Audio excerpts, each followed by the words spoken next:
welcome to the very first episode of Leading Leaders. We have our guest here, Chris Haney.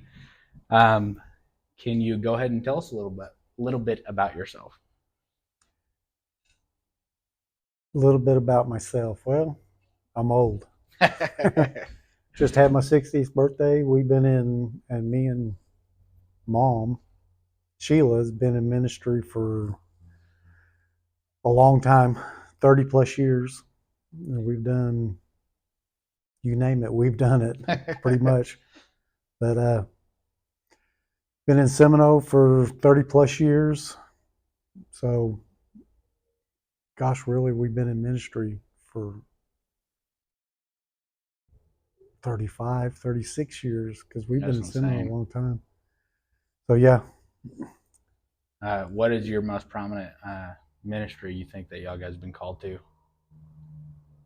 Now or in like past? in general, like what is the one that y'all been in most? Like for Children's ministry. We's children's pastors, and for nine years at Family Faith, 10 years at IFC. We did outreaches in Seminole for 10 years. You guys got blessed in all that stuff. But yeah, we did Glory Bound. We did puppet shows. We did Jack all trades, master of none. Yeah, ain't nothing like Glory Bound nowadays either. No. All right. Well, we'll start these questions. Just a basis principle of what we're doing here is we're getting out information that might not be taught to you by your leaders. And I'm not saying nothing bad about your leaders. It's just sometimes we don't have all the resources that we need when we start out in ministry. And God's called me to interview these leaders and get their knowledge out because what's a better impartation of knowledge in ministry than from somebody that's been doing ministry for a long time? So my first question I have for you is, how do you know when God is calling you out of one ministry into another? It can be hard sometimes because you get comfortable in what you're doing then. Mm-hmm. So, because we did youth ministry, but we did youth ministry because there was a need there. It wasn't really, I'm not saying we wasn't called to it, but it wasn't really the call. Yeah. So that one was a little easier to transition out of than children's church was, because now Mother and I is in a different thing. You know, we still do kids camp and stuff, but we're not in children's ministry anymore. We're more into reaching prodigals and bringing people back to God and stuff. But which is hard in itself. Like that's a it is awesome ministry in itself. And you know, you got to hear God, and it's good when you got somebody to be with you on it. Yeah. You know, because me and your mom. Yeah. Your mom's gung ho. I'm more of a parachute. So, and you need that kind of stuff. But sometimes, you know, you just got to talk it out, and then you hear what God's saying. You start feeling, you see it all around you. And then, you know, the more you read in the Word and stuff, and the same stuff keeps popping out. And so then that's when you know it's time to move into transition to something different, because it can be crazy. Yeah, I know it's definitely that was probably one of the scariest things for me personally with Michaela, was when because we were, what you said, we were comfortable being children's church pastors at our former church. And when God was telling us we needed to move to a different church, I was like, well, who's going to, and it, I guess it more got on the who else is going to step up and teach these kids? Because it was just, there was such a lacking in teaching these kids that you're just like, God, he's, dude, that's not your problem. you don't have to worry about that. And that was one of the things that I had to come to grips with myself personally was, letting go and letting God, Yeah, because like, it's always harder to let go, let God. Easy to say, yeah, hard to do, and especially when you're dealing with kids and youth, because you can only give them the God yeah, but then they have, because you never know what kids are going through, yeah, where they're coming through abuse or addictions or whatever it is and stuff. You can just give them the hope that you got, yeah, and just believe God for it to happen. yeah. And it's hard to, move on when you're so scared of what's going to happen to these kids, man. It is. Uh, we'll transition to the next question is, and it kind of goes hand in hand. Why is it so hard, or seem like it's so hard to network among fellow Christians, and why are people so hesitant to work with each other?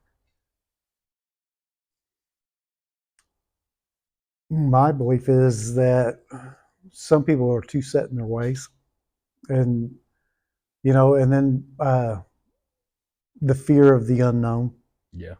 and uh, it's hard to find people that are like-minded, Mm-hmm. and because even husband and wife, they're one, but sometimes they're not like-minded, Yeah. So Somebody might see something a little bit different than another one. yeah, well, and your response and stuff, but that's where you got to step out in God and just, God, if this is what you want me to do, then you step out, because people don't handle rejection very well. Mm-hmm. So if you step out and say, "Hey, I feel like I'm called to help you," and then that person's like, "No, you're not," Don't think you are. but but your mom and I, we would never. We to ourselves we would, but all reality is you just don't know that person and stuff, and still you start meeting with them, talking with them, praying to God about it. Hey, is this what? And but people are, I don't know, the word is, no two people are the same. Yeah. But that's why you have to get together and throw ideas out there Yeah. and stuff, and then work it out and pray it out, because it really takes everybody. Because Yeah, it takes a whole tribe to put everything well, and together. it's true. You have the leader, but there's nothing wrong with having input to the leader too, also, Mm-hmm. so they can, well, I just didn't see it that way, but that's true. It's like that's one of the things that I definitely learned in the Marine Corps was different perspectives. Because you're going to come at something differently than I'm going to come at something, and it's just um, maybe the way you're raised, or even just you being up front in right in the middle of it, and me being from the outside saying, well, you can actually see that's going to happen. If you do that, I wouldn't do that. Yeah. So it's all different points of views. Yeah. Well, back here you can see the rock coming. Yeah. Up here you can't see it coming at you. So yeah, exactly. One of the biggest things to me was with, so me personally, it is very hard to I guess maintain a strong relationship with people, like where I can guarantee, like, know that you're going to be there. And but at the same time, that's one of the biggest things with me pressing with men's ministry was that if I can know you, but if I don't know you, because there's way big difference than I know that you are Chris Haney, but knowing that you're a father of four, you've been in ministry for 35 plus years, and there's a difference in between actually knowing somebody. Yeah. And I think, to me, that's one of the biggest issues with people not wanting to work with each other, is because I know who you are, but I don't know what you're about. Yeah, and because people are afraid to open up to each other, Mm-hmm. and men are a whole lot worse than women are on Facts. opening up. I think men's ministry is one of the biggest things that needs to be out there because we don't have the masculinity out there that needs to be out there. Somebody's going to speak truth to you. Yeah. And, and there's ways to speak truth without offending somebody, because they even talked about it at church. You can't have truth without grace, but you can't have grace without truth. Yep. So that's facts. Like,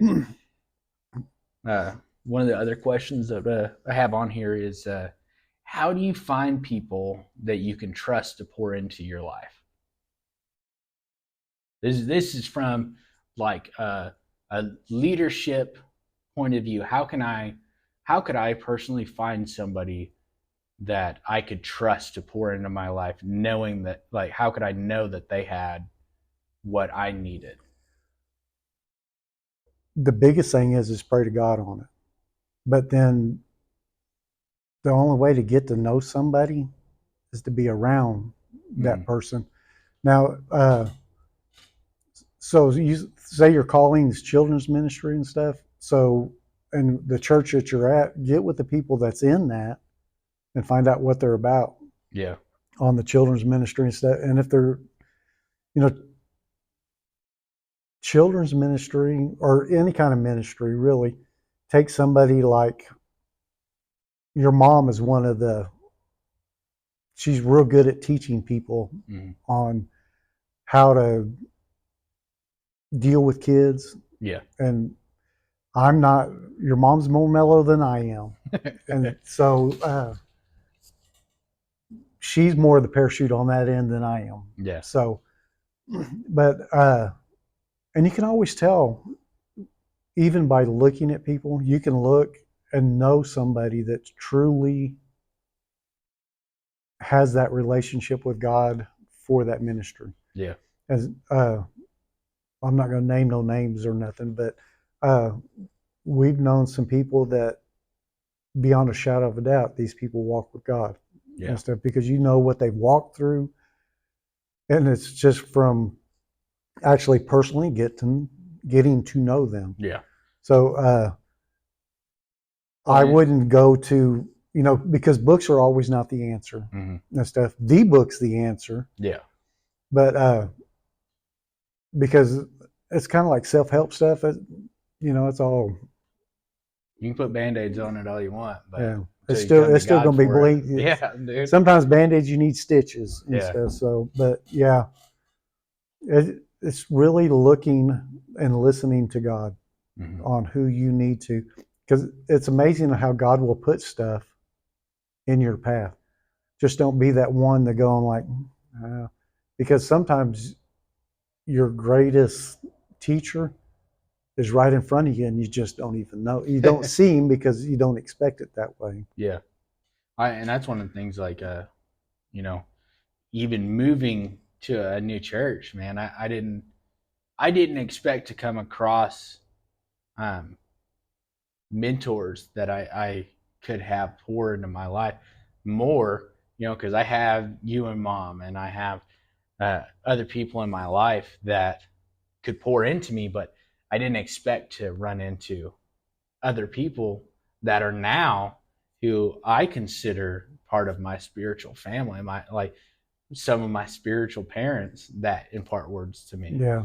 And it's funny because, we moved to this church that we're at now, and then they moved into it. So it wasn't like they were already there. It was, they were there before, but they came back, and it was like everything fell together, which is what I love about God's plan, because nothing is a coincidence. Well, and it falls back into, that's still like prodigals and, coming back to where the realization of, I really needed God and stuff, so, but it is, and then some of the steps that you have to take are not some of the easiest steps. Yeah. And stuff, even the most recent ones me and your mom has done has not been the easiest and stuff, but you just got to do what God wants you to do, even though it ain't the easiest. Because if Christianity was easy, everybody would do it. Yeah. And the truth is, it's not easy. Yeah. Oh, and it never says it in the Bible that What come to me and it will be easy for you. What Jesus said. If they hate me, they'll hate you. Yeah. I'm suffering, you're going to suffer too. Yeah. So, you know. So this one is a very big question that a lot of people, suffer with, and it's a true statement in the church. How would you go about helping somebody deal with burnout?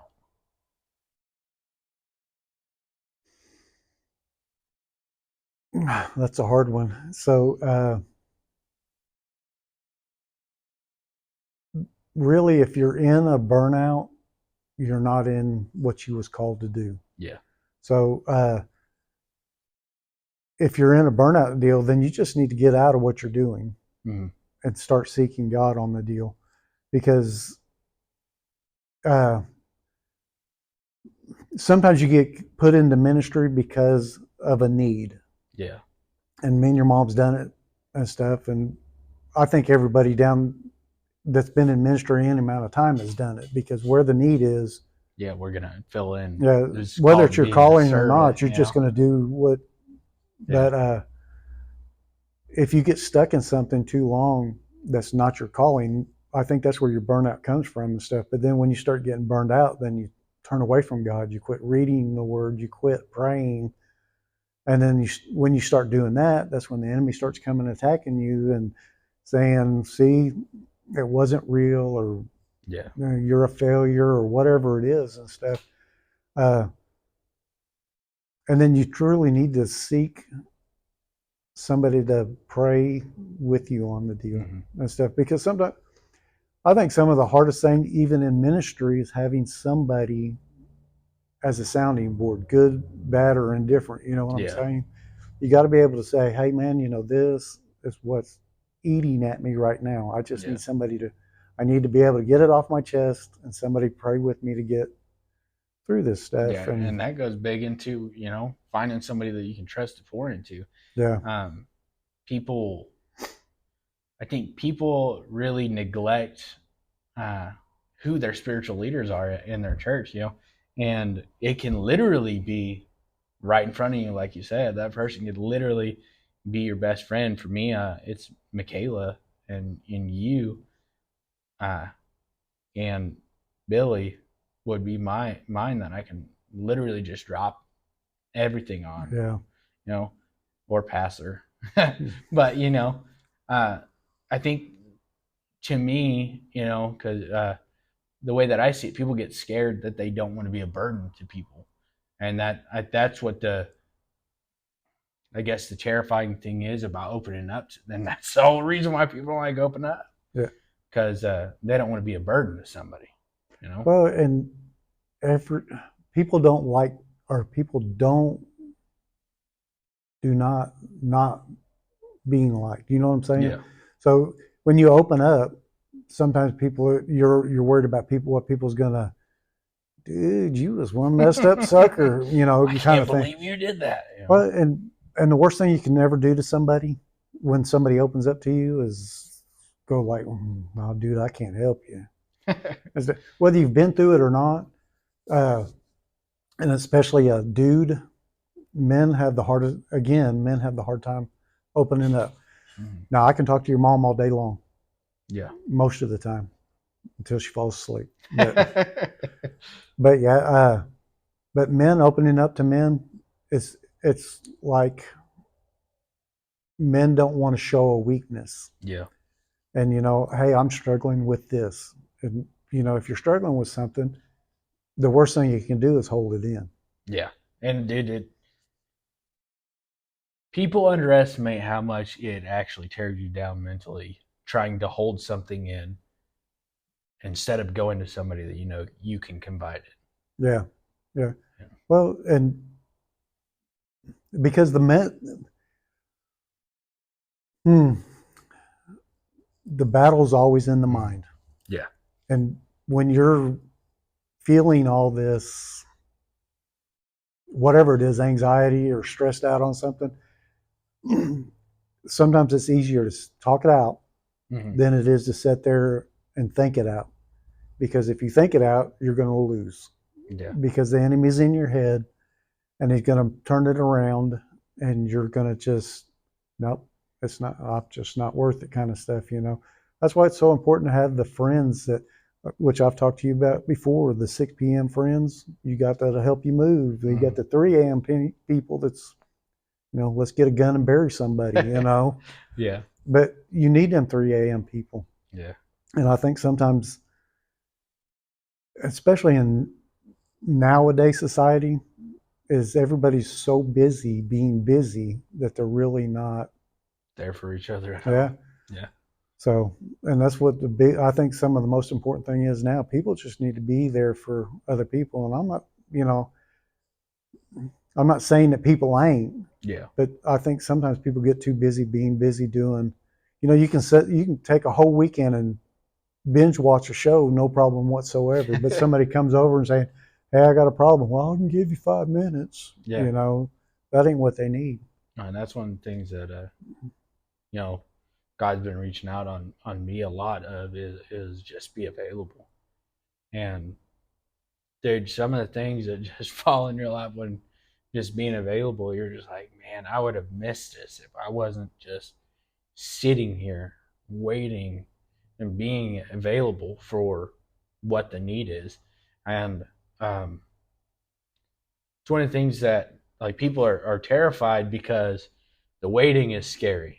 You know, I hate being in God's waiting room personally, but it's like a love hate relationship because I know God's going to do something big, but I hate waiting on it for it to come. Yeah.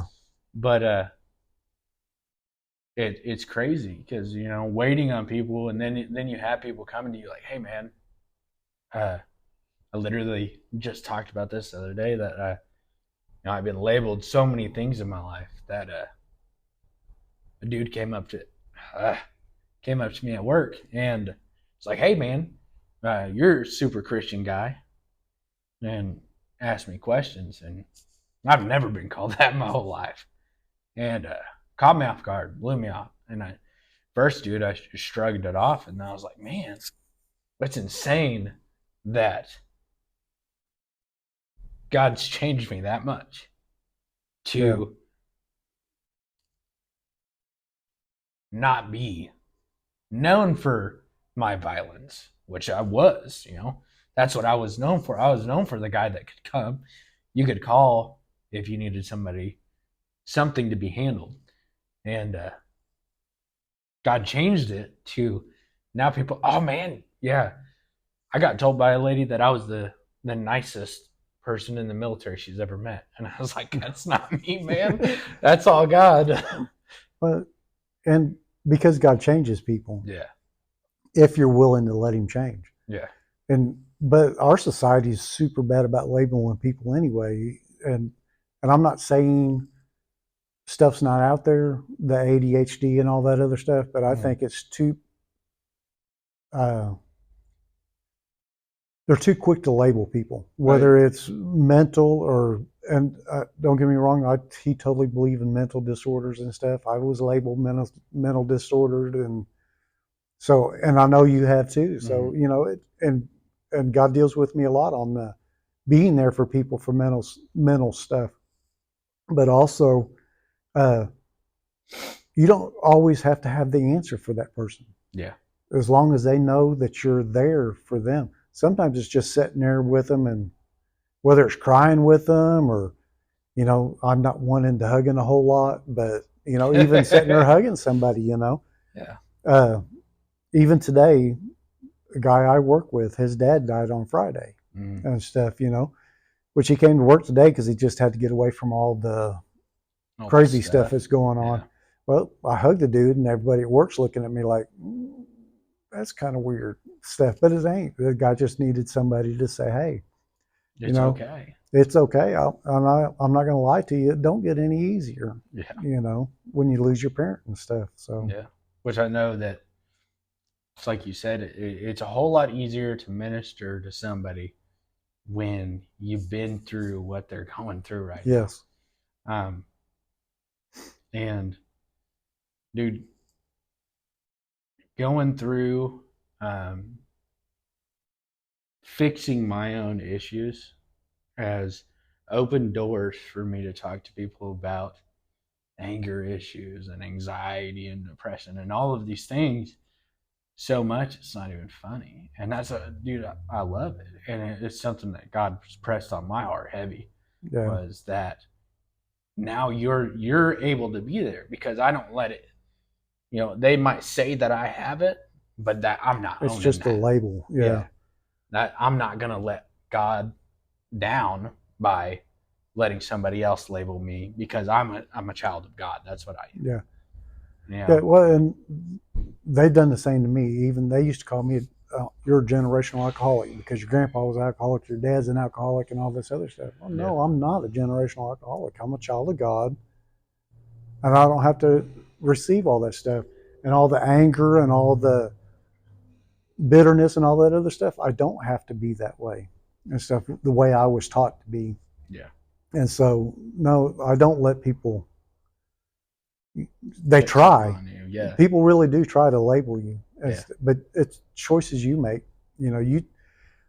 I don't choose to be an alcoholic. Yeah. And I can admit that I was, dude.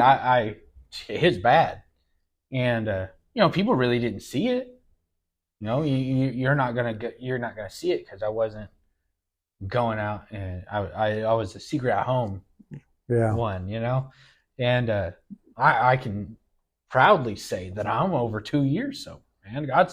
And it wasn't like it was something that, I don't get me wrong, I completely understand that people struggle dealing with stuff and getting over that hump. But when I truly say, God, I don't want this anymore, I don't want it part of my life, I don't want to have to deal with this anymore, dude, I don't even have it. I don't have the urge to even want to do those things. Yeah. It's not even there. Like, it doesn't even sound appealing, and it's just crazy because. And I'm not saying that it's not a hard battle, because one of the things that I had to do for myself is stop hanging out with certain places, stay out of places that could influence my decision. Yeah. Well, and that's any kind of addiction that you deal with. Addiction it's pretty crazy. Mm-hmm. But it's kind of like God delivers you from, say, being an alcoholic. You're not going to be a bartender. Yeah. Yeah. Or even pornography. You don't go work at a strip club or something. Yeah. That'd be dumb. So you don't need to put yourself in them situations and stuff. And it's because you repent of it, so you turn. Yeah. It means you turn away from it. And addiction battles are real. Mm-hmm. And why some people get it bam and it's over, and other people got to struggle, I don't know. Yeah. For one, I'm not God. I don't know why it happens and stuff. Yeah. But there's, and one of the biggest things that through all of it and stuff, which I've even had a shirt made and we preached on it at kids camp, one of the things God has really dealt with me is Jesus is always enough. Mm-hmm. And stuff. So you have to learn to lean on Jesus. But also, one of the biggest things I've learned too, people do need people. Oh yeah, facts. The answer isn't always, well, you just got to go pray about it, which I'm not saying that you don't, but sometimes, somebody needs somebody to talk them through. Well, and Inky Johnson said it the best. I was listening to his testimony. He goes, sometimes you don't need somebody to preach a sermon, you need somebody to live one. Yes. And it's a whole lot easier for me to say, hey man, I know what you're going through, let me help you go through it, than, hey, I know what you're going through, I wouldn't do that. Yeah. Well, it's always easy to tell some, and it's no different in your kids and stuff. It's easy to tell them don't do it, but show them why not to do it. Exactly. Dude, it is a game changer. Yeah. And people don't understand that. And I'm not saying that like it's something easy to grasp, because if you never dealt with it, you never dealt with it. Yeah. And I'm not saying that somebody that hasn't dealt with depression and anxiety can't help somebody with depression and anxiety. Well, and I believe they can. Yeah. But again, like you were saying, it is a whole lot easier to talk to somebody. Hey man, I've been through this. this is what I had to do. This is how I got through it and stuff. And it isn't, but then again, you're not pointing at it's not you that did it.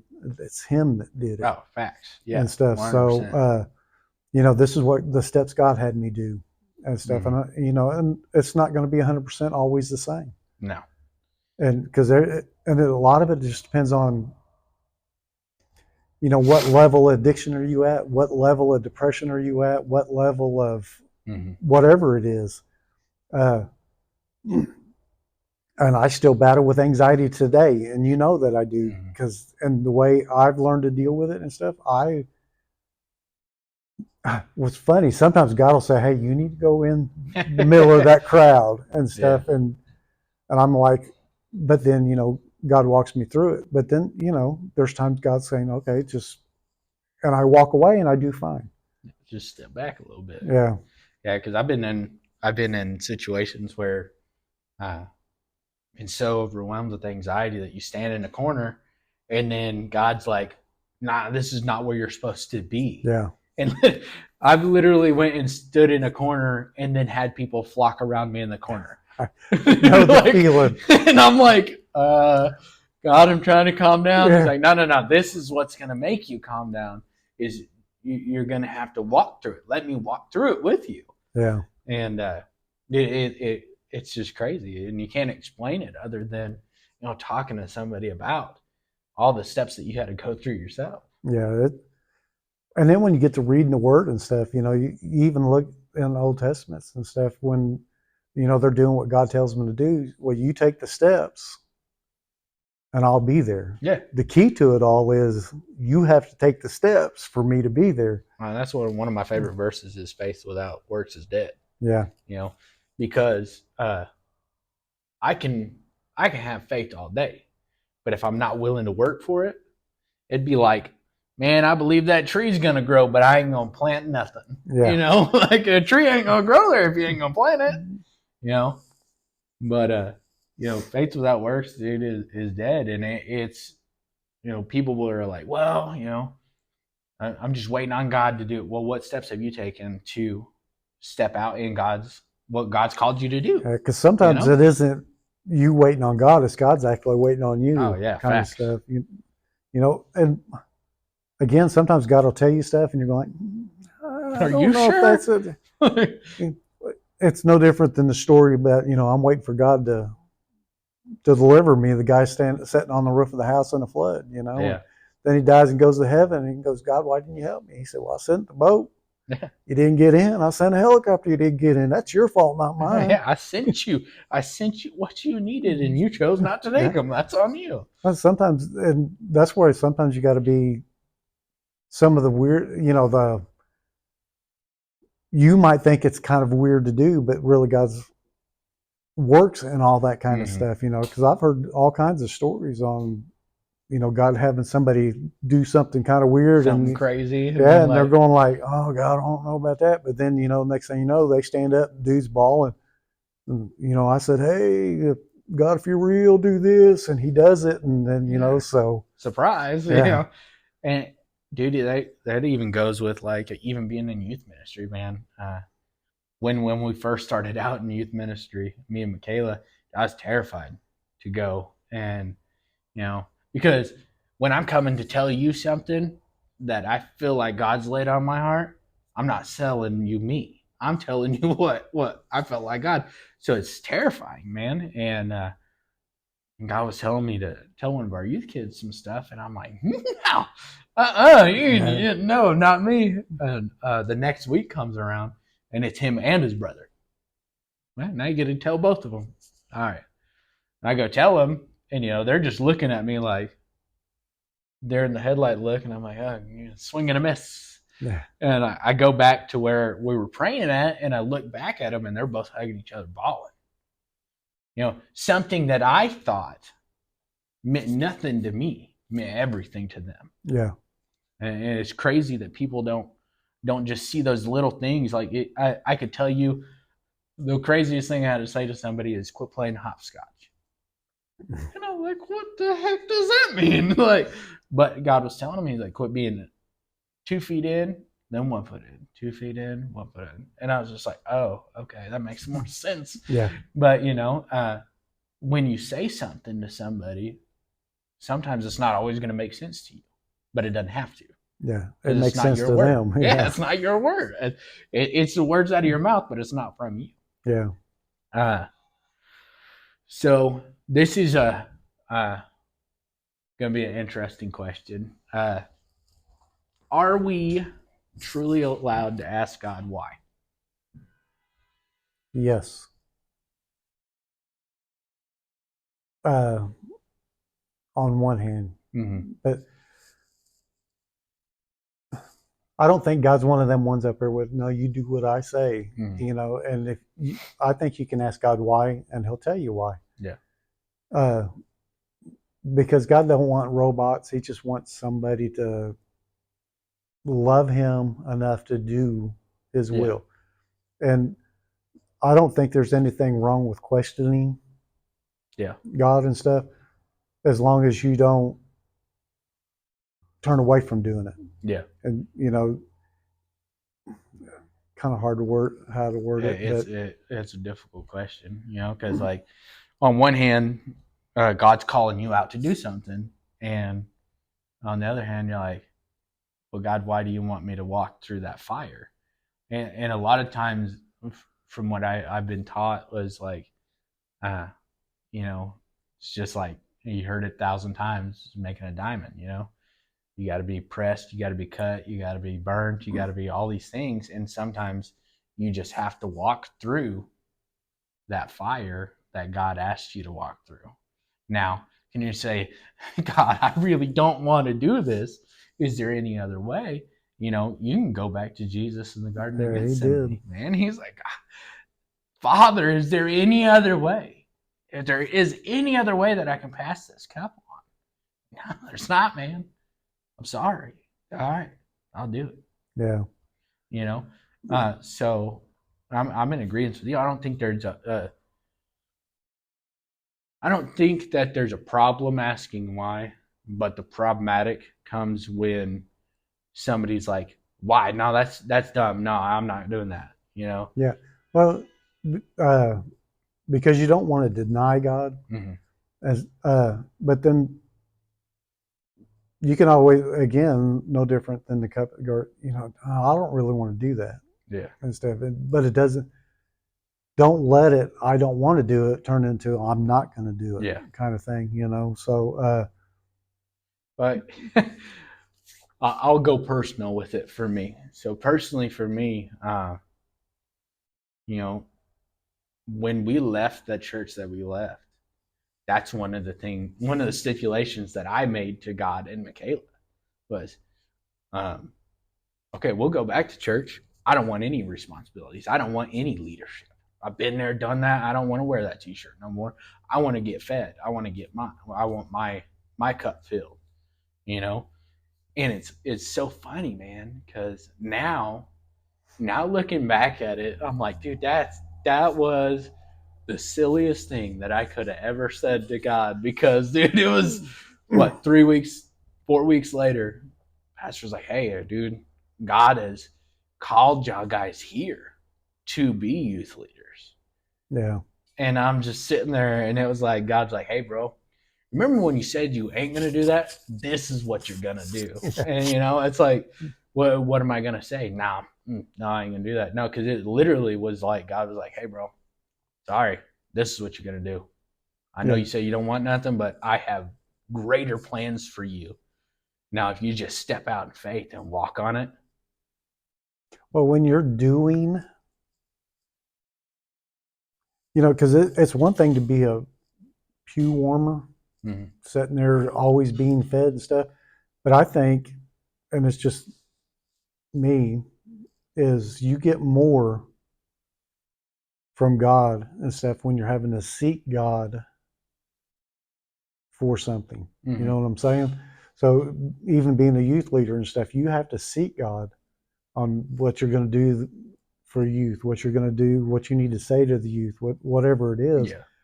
And I think you get more that way than getting your Sunday fix at church from, Oh, definitely. because even like when me and your mom did children's church and stuff, we was there every Sunday, and then you got people that goes, well, I got to be up there and I'm not nothing against that. I really ain't.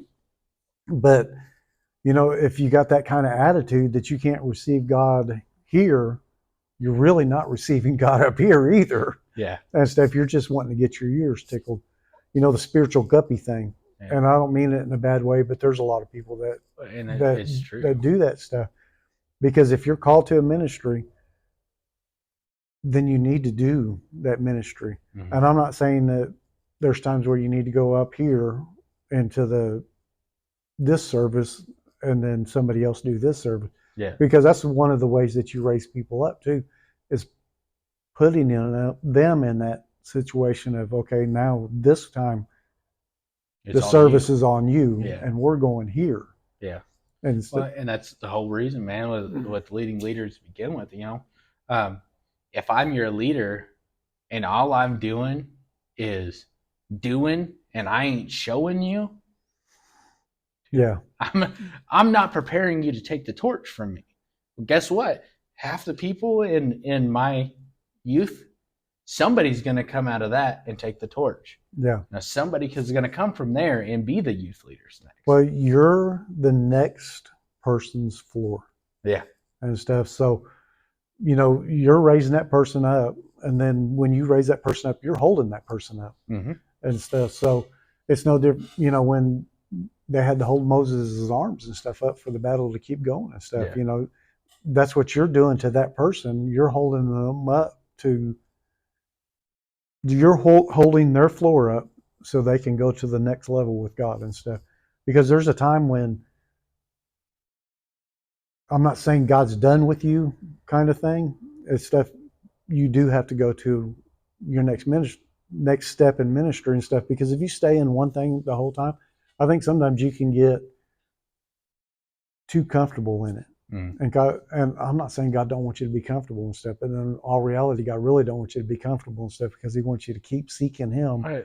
He doesn't want you to get on a spiritual numbness to where you're like, God, I enjoy what you're giving me right now. I really don't need no more from you.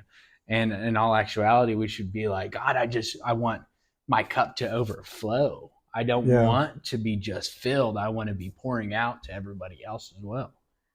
Yeah, well, and especially when you're dealing with younger kids, because generations change.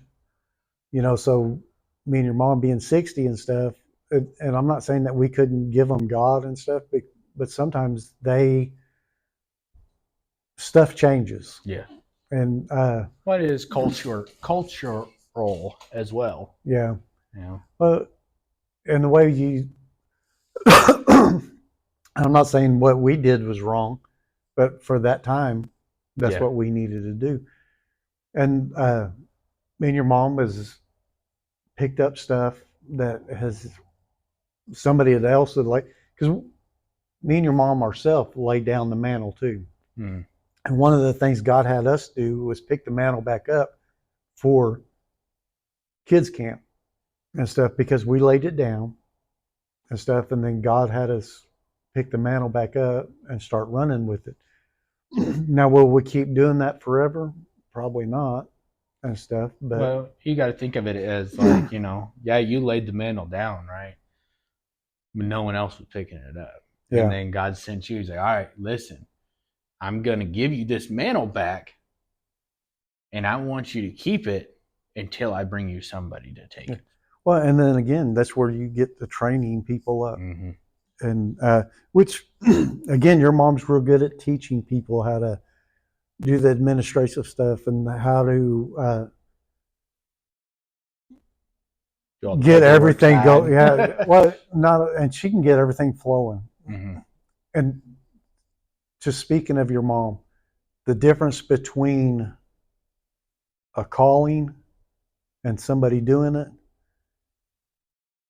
because I've seen it, is you could have hundreds of kids in a room, and somebody's up there can't get control of them, but your mom can walk up there and just say a few words, and she has everybody's attention. And that's the difference between somebody doing it because they have to and somebody that's actually called to do it. Yeah. Yeah, that's a good example. Well, we're about to wrap it up. I got one more question for you. So, before we conclude today, what advice would you give somebody that is either new to ministry or thinking about starting to step up in a leadership role in ministry? Become friends with Jesus is the biggest thing. And then find somebody that you can lean on. As, especially starting one, because it takes more than just,